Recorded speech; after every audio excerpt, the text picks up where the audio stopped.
안녕하세요. 정유학 담당하는 전유진이라고 합니다. 오늘 1분기 프리뷰 자료를 작성해서 좀 간략하게 업데이트 드리려고 합니다. 커버리지 업체가 너무 많아서 업체별로보다는 산업에 좀 중점적으로 해서 말씀을 좀 드리겠습니다.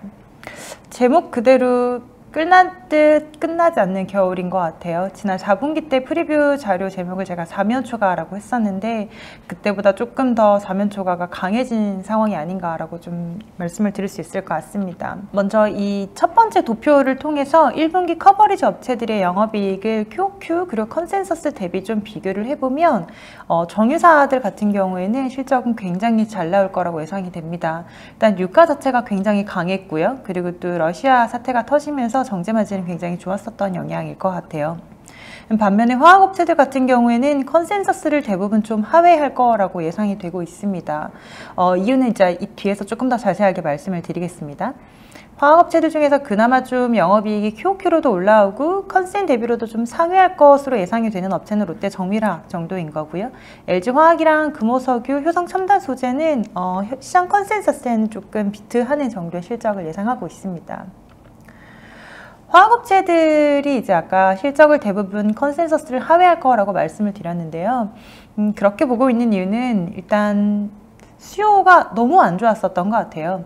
2월에 춘절 그리고 올림픽 끝나고 나서도 중국의 선전이나 상해 같은 주요 도시들이 봉쇄 조치가 이루어지면서 아시아 수요는 전반적으로 위축이 되었습니다.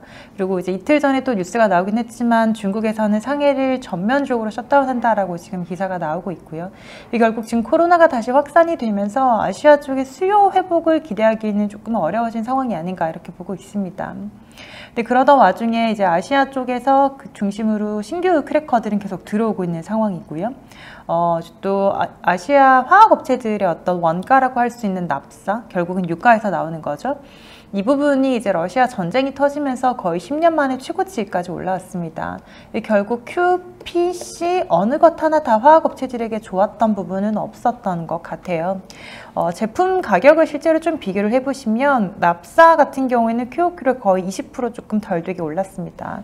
근데 반면에 대부분의 가격은 그것보다 덜 올랐거나 아니면 조금 더 많이 빠지는 모습을 보였었고요. 그렇기 때문에 제품별로 스프레드를 보시면 대부분 마이너스가 조금 크게 꽂혔고요. 이지 같은 경우에는 적자 폭이 더 확대되는 모습을 보였었습니다. 이제 문제는 스팟 기준으로 봤을 때 조금 더 많이 빠져 있는데요. 화학업체들은 대부분 한 달에서 한 달 반 정도의 이제 레깅이라는 걸 반영을 합니다. 지금 만드는 MEG라던가 폴리에틸렌, 포르필렌 같은 것들은 한 달 혹은 한 달 반 전에 구매했던 납사를 기준으로 해서 만들어지는 거기 때문에 실적은 스팟이 아니라 레깅 기준으로 이제 반영이 되는 거고요. 근데 이제 결국은 이 스팟 스프레드가 2분기 화학업체들의 레깅 실적으로 반영이 된다라는 말이 될 것 같습니다. 3월부터 실제로 납사가 1000불을 이제 상회하면서 본격적으로 상승을 하기 시작했었고요. 그리고 결국 이 스팟이 빠졌던 부분들은 이제 2분기 화학업체들의 실적에 조금 더 본격적으로 반영이 되는 거라고 보셔야 될 것 같고요. 그러면 결국 1분기보다 2분기 실적이 조금 더 부진할 수 있겠다 이렇게 볼 수 있을 것 같습니다. 근데 사실 우리가 여기서 제일 궁금한 게 러시아, 우크라이나 사태가 터지면서 원유 가격 되게 많이 올랐고요. 가스도 굉장히 많이 올랐고 디젤 같은 가격들도 많이 올랐고 철강 가격들도 되게 많이 올랐습니다. 전반적으로 커머디티 가격이 강세를 보이고 있는 상황에서 화학 제품만 사실 그런 상황이 좀 아닌 것 같아요. 그 부분에 대해서 조금 의아할 수 있으신데 그거에 대한 일단 기본적인 배경을 보면 글로벌 화학 시장에서 러시아의 영향력은 그렇게 크지가 않습니다. 원유 같은 경우에는 러시아가 차지하는 비중이 12% 정도 되고요. 가스는 17%, 이 CDU 기준으로 봤을 때는 7%가 조금 안 되는 상황입니다. 전체 글로벌 전체 캐파로 봤을 때는 MS가 한 2등에서 3등 정도 되는 굉장히 영향력이 큰 국가라고 볼 수 있는데요. 화학 제품 같은 경우는 사실 그런 영향력이 조금 미미합니다. 가장 대표적인 P를 보더라도 러시아가 글로벌 전체 생산량에서 차지하는 비중은 2%에서 3% 남짓합니다. PP도 2% 정도밖에 안 되고요. PX 같은 경우는 1%도 채 안 됩니다. 결국 러시아가 화학시장에서 차지하는 비중이 굉장히 작기 때문에 이 러우 사태에도 화학 제품의 공급 차질은 조금 제한적이라고 볼 수 있을 것 같고요. 또 하나는 러시아가 이 화학 제품들을 만들어서 수출하는 국가별로 좀 나누어서 비중을 보시면 중국 혹은 이제 벨라루스나 카자흐스탄 이런 조금 러시아랑 상대적으로 우호적인 관계를 형성하고 있는 국가들이 대부분입니다. 그러니까 사실상 러시아의 화학제품 공급 차질이 일어날 가능성은 조금 더 낮을 수밖에 없겠죠. 이런 이유들 때문에 러시아와 이제 우크라이나 사태로 인한 또는 이제 러시아의 규제로 인한 화학제품의 공급 차질은 사실상 제한적이라고 봐야 될 것 같아요. 그런 부분들이 어떤 화학제품의 가격 상승을 조금 못 이끌어주는 요인들로 작용을 하고 있는 것 같습니다. 반면에 정유 같은 경우에는 화학이랑은 다르게 업황의 분위기가 굉장히 좋은 것 같아요. 일단 유가도 굉장히 많이 올라왔고요. 그리고 정제 마진도 굉장히 가파르게 올라가고 있는 상황입니다. 이 부분을 이제 월별로 그리고 분기별로 좀 나눠서 보시면 사실 코로나가 이제 2020년에 터지면서 정제 마진이 굉장히 가파르게 빠졌고요. 사실 거의 적자까지 들어갔었죠. 근데 그러다가 2021년 하반기부터 좀 본격적인 상승세를 보여줬습니다. 휘발유도 그렇고 디젤도 수요가 조금씩 회복됐었던 영향인 것 같고요. 근데 2022년 2월에 러시아가 우크라이나를 침공하면서 결국 전쟁이 발발하면서 정제 마진이 좀 가파르게 올라왔습니다. 공급 차질이 생겼던 영향인 거고요. 근데 제품별로 좀 나눠서 보시면 특히 디젤의 스프레드가 굉장히 가파른 상승폭을 보였다는 걸 보실 수 있습니다. 디젤이 이렇게 가장 크게 올랐던 이유는 유럽에서 공급 차질이 생겨난 영향이 가장 클 것 같아요. 국가별로 좀 나눠서 봤을 때 미국은 휘발유 수요가 굉장히 많고요. 유럽 같은 경우에는 디젤의 수요가 좀 더 많습니다. 유럽은 이제 전체 소비하는 디젤의 한 70% 정도를 이제 수입을 하고 있는데 이 중에서 가장 비중이 큰 국가가 러시아입니다. 근데 이제 러시아에서 수입을 중단하고 있으니까 당연히 유럽 안에 공급 차질이 생겨날 수밖에 없겠죠. 국가별로 좀 나눠서 보시면 적게는 1-20%, 많게는 한 50% 정도까지 이제 러시아산 디젤에 의존을 하고 있습니다. 그럼 이 부분들이 직접적으로 1차적인 공급 차질이 생겼다라고 볼 수 있을 것 같고요. 또 하나 생각해 봐야 될 부분은 러시아에서 원유를 가지고 와서 이거를 활용해서 정제품을 만드는 설비들도 결국은 가동률을 줄일 수밖에 없다라는 거죠. 여기 이제 파이프라인들은 러시아에서 원유를 갖고 와서 유럽에서 이제 정제 설비를 돌리는 그 파이프라인들이 이제 표시가 되어 있는 부분인데요. 조금 더 구체적으로 이 오른쪽 그래프에서 보시면 체코나 독일, 헝가리, 폴란드, 슬로바키아 이런 국가들이 러시아산 원유에 대한 의존도가 굉장히 높습니다. 슬로바키아 같은 경우는 거의 100%에 달하고 있고요. 결국 이 나라들이 갖고 있는 정제 설비의 상당 부분은 가동률을 하향 조정할 수밖에 없는 상황이라고 좀 볼 수가 있을 텐데 이 국가들의 전체적인 설비 캐파 그리고 이 러시아산에 대한 의존도를 같이 고려를 해서 보면 전체 글로벌 생산량에서 1에서 많게는 1.5% 정도가 공급 차질이 생긴다라는 말이 됩니다.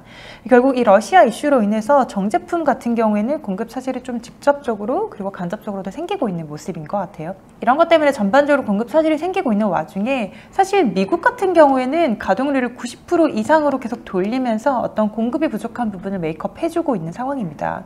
반면에 아시아는 조금 그런 상황이 어려운 것 같아요.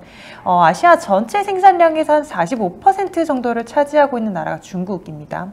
근데 중국의 가동률을 최근에 보시면 이 티팟이라고 하는 파란 색깔로 되어 있는 산동 리파이너리가 티팟이라고 하는 가동률이라고 보시면 되는데요.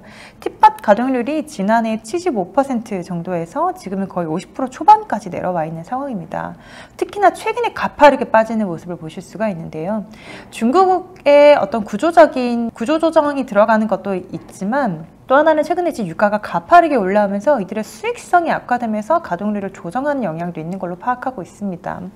사실 디젤 가격이 이렇게 좋으면 왜 수익성이 나쁘냐라고 생각할 수 있겠지만 티팟 업체들은 대부분 레지듀 오일 같은 예를 들면 BC 같은 것들을 넣어서 이 정제 설비를 돌려서 석유 제품을 만드는 구조이기 때문에 휘발유나 경유 이런 것들에 대한 수율보다는 BC 그러니까 밑에 아랫단에 나오는 레지듀 퓨어의 수율이 훨씬 더 높은 편입니다.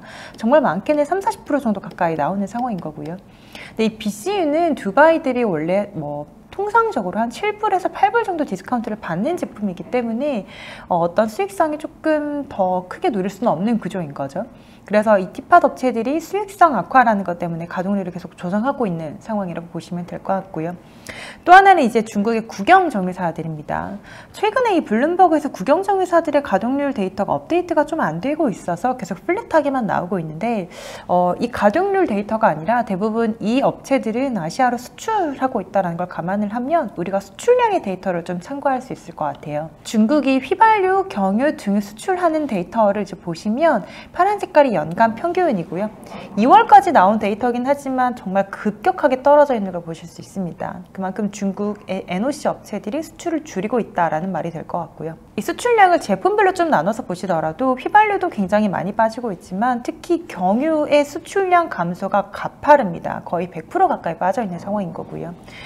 네, 이렇게 수출량이 줄어들고 있는 와중에 지금 중국 정부는 4월부터 휘발유, 경유에 대한 수출을 중단해라 라는 이제 명령을 했다라고 지금 블룸버그나 이제 로이터를 통해서 보고들이 나오고 있는 상황입니다. 중국이 이런 어떤 명령을 내리고 있는 가장 큰 이유는 최근에 유가가 계속 올라오고 있고 또 하나는 재고가 너무 없기 때문에 지금 중국 안에서도 쓸 게 별로 없다. 그러니까 수출을 하지 말라라는 얘기를 하고 있는 상황인 것 같아요. 결국 유럽의 공급 차질이 생기고 있는 와중에 아시아에서는 최대 생산 국가라고 할 수 있는 중국의 생산량도 늘어나지 못하고 있고 오히려 수출량이 더 줄어들고 있는 상황이기 때문에 공급 타이트가 조금 더 구조적으로 이어질 수 있는 부분이라고 생각이 듭니다. 이 모든 상황에서 가장 큰 문제는 재고가 너무 부족하다는 거예요. 경질 유분 같은 경우에는 사실 조금 상황이 다르긴 하지만 중간 유분, 예를 들어서 이제 대표적으로 경유 그리고 이제 등유를 포함하는 제품들인 건데 이 중간 유분의 재고는 아시아뿐만 아니라 유럽도 그렇고 미국도 그렇고 거의 2013년, 2014년 이후 최저치까지 빠져 있는 상황입니다. 2020년부터 대부분 정유 업체들이 가동률을 조금 조정하기 시작했었지만 수요는 지난해부터 사실 조금씩 올라오면서 재고 소진이 가파르게 일어났었던 영향이라고 보고 있습니다. 결국 유럽의 공급 차질 그리고 아시아 쪽에서도 공급이 늘어나지 못하는 것, 그런데 이 와중에 재고는 너무 부족하지만 수요는 점진적으로 올라오고 있다는 것, 이런 전반적인 상황들을 고려를 해보면 지금 정제 마진이 강세인 거는 조금 생각보다 오래 지속될 수 있겠다라고 볼 수 있을 것 같습니다. 네, 이렇게 산업 전반적인 업데이트를 좀 드렸고요. 이제 투자 전략에 대해서 조금 생각을 해보면요. 업종 선호도로 봤을 때는 화학보다는 일단 정유가 조금 더 좋은 상황인 것 같습니다. 정유는 아까 말씀드렸던 것처럼 공급, 수요, 그리고 이제 뭐 재고평가 이익이라는 것도 감안했을 때 굉장히 조금 긍정적인 여건으로 볼 수 있을 것 같고요. 화학은 최근에 유가가 피크아웃 지나면서 $100 언저리로 하향 안정화가 되었고 또 매크로 불확실성이 계속 상존해 있긴 하지만 어느 정도 좀 내성이 생겨 있는 상황이기 때문에 이런 부분들을 감안하면 어떤 시장의 투자 심리가 더 위축될 가능성은 사실 낮다라고 보고 있습니다. 다시 말하면 석유화학 시황 측면에서도 그렇고 센티멘털 측면에서도 그렇고 바닥은 좀 지나가고 있는 것 같습니다. 그렇지만 사실 아까 좀 전에도 말씀드렸지만 3월부터 납사 가격이 1000불을 넘어가면서 본격적으로 상승하기 시작했고요. 또 이제 4월 들어와서도 계속 중국은 락다운 기조를 유지를 하고 있다는 걸 감안을 하면 2분기 때 석유 제품의 가격이 의미 있게 올라가기는 어려울 것 같아요. 그 말은 납사가 올라온 거가 레깅에 반영되면서 2분기 때 스프레드는 조금 더 줄어들 수 있다. 결국 2분기 화학업체들의 실적은 1분기보다 조금 더 부진할 수 있다라는 예상을 좀 조심스럽게 해보는 상황입니다. 그렇기 때문에 지금 상황에서는 상반기보다는 하반기를 조금 더 희망적인 분위기로 봐야 할 것 같고요. 전반적으로 어쨌든 올해는 대외 환경이 조금 불확실합니다. 뭐 글로벌리 증설이 계속 들어오는 것도 있고 지정학 리스크가 언제 끝날지도 사실 모르는 상황이기 때문에 유가에 대한 부담도 계속 존재하고 있고요. 그리고 코로나가 뭐 여기서부터 조금 더 안정화될 거라고 기대는 하고 있지만 사실 중국이 언제부터 다시 이렇게 경기를 조금 풀어줄 수 있을지에 대한 불확실성도 있는 상황인 것 같아요. 그리고 센티멘털도 이런 것들 때문에 전반적으로 부진한 상황이기 때문에 지금 상황에서는 실적이 확실히 뒷받침되는 업체들 중심으로 접근하는 게 좋지 않을까 이런 생각을 좀 하고 있습니다. 그런 측면에서 아까 처음에 보여드렸던 도표 하나를 좀 더 보여드리면 연간으로 봤을 때 이익이 확실히 좋아지는 업체들을 좀 구분을 해보면 정유사들 그리고 화학에서는 롯데 정밀화학, 효성화학, 효성첨단소재 정도로 볼 수 있을 것 같아요. 나머지 화학업체들은 다 전년 대비로도 그렇고 지금의 컨센서스 대비로도 실적은 연간으로 조금 더 빠지는 그런 분위기일 거라고 보고 있습니다. 근데 지금 화학에서는 효성화학은 사실 베트남 프로젝트가 이제 연간으로 들어오기 때문에 Q가 늘어나는 효과 때문에 이익이 좀 대폭 늘어나는 영향이 있습니다. 다만 사실 당초에 봤었던 건 1분기부터 설비가 풀로 돌아가면서 어떤 규모의 경제 그리고 외형 성장이 같이 나올 거라고 봤었는데 베트남 설비가 3월에도 조금 보수가 들어가면서 제대로 안 돌아갔었고요. 이제 2분기부터 점진적으로 가동률을 올리고 있긴 하지만 그게 풀로 돌아가면서 어떤 외형 성장이 상황이 온기로 반영되는 건 3분기 정도로 봐야 될 것 같아요. 그리고 이제 최근에 유가가 올라오면서 가스도 많이 올랐고, 그러면서 효성화학의 원료가 되는 프로판 가격도 강세를 많이 보이고 있는 상황입니다. 코스트 부담도 결국 상반기 때는 좀 있기 때문에 효성화학은 우리가 원래 봤었던 것보다는 이익의 눈높이를 조금 더 낮추고 어떤 이익의 정상화되는 시기도 상반기보다는 하반기로 조금 옮겨가야 된다라고 생각을 하고 있고요. 반면에 롯데 정밀화학 같은 경우에는 최근에 시황이 굉장히 좋은 것 같아요. 주력을 하고 있는 제품이 ECH 그리고 가성소다라고 볼 수 있는데, 이 두 제품은 중국의 어떤 구조조정도 그렇고, 그리고 수요적인 측면도 그렇고 구조적인 좀 호황을 보이고 있는 상황인 것 같아요. 그래서 올해 1분기도 그렇고 연간으로도 역대 최대 실적을 좀 기록할 것으로 보이고 있습니다. 그래서 화학에서는 롯데 정밀화학을 좀 가장 좋게 볼 수 있을 것 같고요. 첨단 소재는 사실 주력인 사업이 타이어 코드인데요. 타이어 코드는 굉장히 좋습니다. 올해도 지난해보다 실적은 훨씬 더 잘 나올 거라고 보고요.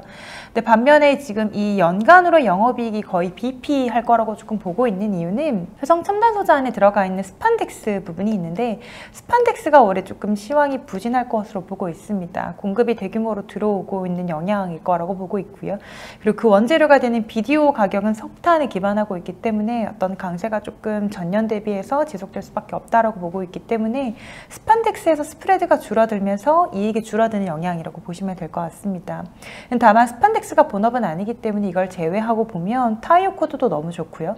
아라미드 탄소섬유 증설되는 효과도 올해부터 좀 풀리 들어오는 것들이 생기기 때문에 수익성이 좋아지는 것들도 같이 발생합니다. 그래서 화학에서는 효성 첨단 소재가 전년 대비해서 영업이익 증가폭은 크지 않더라도 올해 이익의 질은 굉장히 좋아지는 상황이라고 보고 있기 때문에 올해 롯데 정밀화학 효성 첨단 소재를 좀 좋게 볼 수 있지 않을까, 이렇게 말씀드릴 수 있을 것 같습니다. 제가 정유화학 관련해서 1분기 프리뷰 쓴 자료 내용은 대부분 말씀드린 것 같고요. 이 커버리지 업체들 목표 주가를 보시면 대부분 좀 하향된 걸 이제 보실 수 있는데, 일단 올해 2022년도 이익 추정치를 많이 낮췄었고요. 그리고 이제 화학 업종에 대한 센티멘털 자체가 전반적으로 많이 훼손되어 있는 걸 감안을 해서 기존 대비 멀티플을 조금 하향 조정했습니다. 그거에 따른 목표 주가 하향 조정이라고 봐주시면 될 것 같고, 각 업체들별로 뭐 궁금하신 내용들, 뭐 혹은 1분기 실적 같은 부분들은 올라와 있는 자료를 좀 참고해 주시면 좋을 것 같습니다. 네, 감사합니다.